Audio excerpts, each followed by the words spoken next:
सूत्रधार पर सुनते हैं दंभोद्भव के अहंकार की कथा। क्या इस जगत में कोई ऐसा शस्त्रधारी शूद्र, वैश्य, क्षत्रिय या ब्राह्मण है जो युद्ध में मुझे पूरी तरह से चुनौती दे सके? दंभोद्भव ने सभी प्राणियों को चुनौती देते हुए कहा, परंतु इस तरह की चुनौती का आखिर क्या तात्पर्य था? क्या दंभोद्भव को पराजित करने का पराक्रम इस संसार में किसी के भी पास नहीं था? आखिर दंभोद्भव को इस तरह का अहंकार कैसे छाया और अंततः उस अहंकार को कैसे समाप्त किया गया? ऐसे सभी प्रश्नों के उत्तर जानने के लिए हमें दंभोद्भव की इस कथा को प्रारंभ से जानना होगा। तो आइए सूत्रधार पर सुनते हैं दंभोद्भव के अहंकार की कथा। एक समय की बात है, दंभोद्भव नाम के राजा का पूरी पृथ्वी पर शासन हो गया था। वो प्रतिदिन प्रातःकाल उठकर यही बात दोहराते और सभी से पूछते, क्या इस जगत में कोई ऐसा शस्त्रधारी शूद्र, वैश्य, क्षत्रिय या ब्राह्मण है जो युद्ध में मुझे पूरी तरह से चुनौती दे सके? इस प्रकार अहंकार में चूर दंभोद्भव ने हर प्राणी को तुच्छ समझना शुरू कर दिया।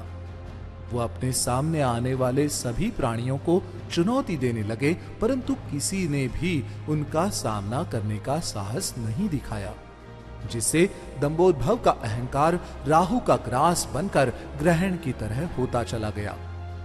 उसके राज्य में उपस्थित ब्राह्मणों के बहुत मना करने पर भी दंभोद्भव ने अपना अहंकार नहीं त्यागा, परंतु अति सर्वत्र वर्जयेत, अर्थात किसी भी बात का आवश्यकता से अधिक पालन करना पूरी तरह से अनुचित है। ऐसे में अहंकार तो शास्त्रों में पहले ही उचित नहीं माना गया है।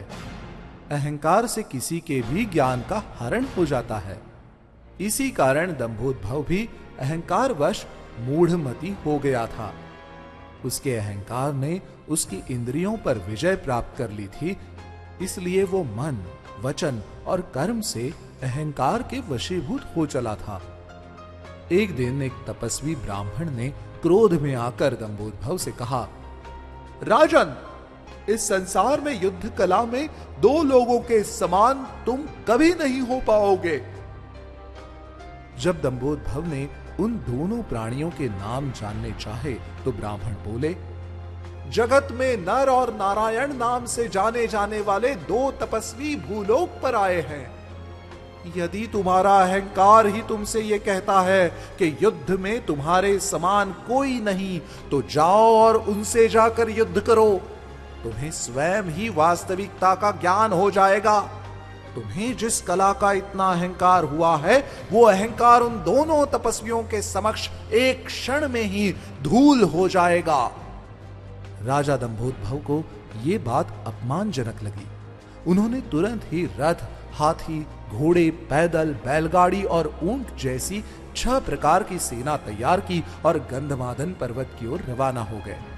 दंभोद्भव ने वहां जाकर देखा कि नर और नारायण भूखे प्यासे तपस्या करते हुए बहुत ही दुर्बल हो गए थे।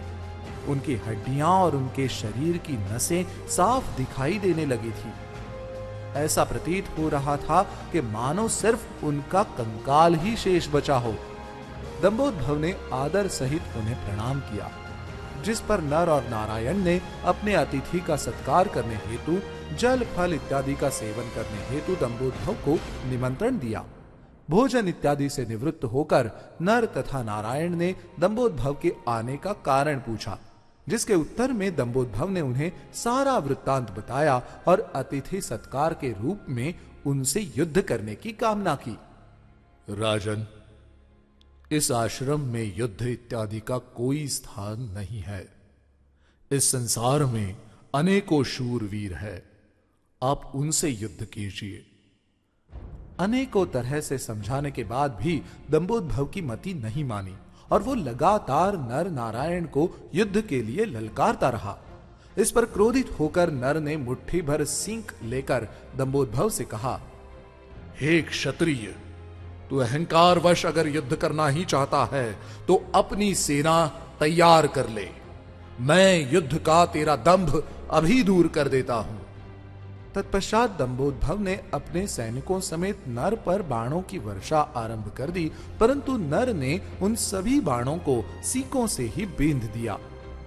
तब क्रोधित होकर नर ने एशिकास्त्र से दंभोद्भव के सैनिकों की आंखों, कानों और नाकों को बींध दिया। ये देखकर दंभोद्भव का मद समाप्त हो गया और उसने अपनी पराजय स्वीकार कर ली। और नर ने दंभोद्भव से कभी अहंकार ना करने, किसी की निंदा ना करने और ब्राह्मणों का कुशल क्षेम पूछते रहने का वचन लिया।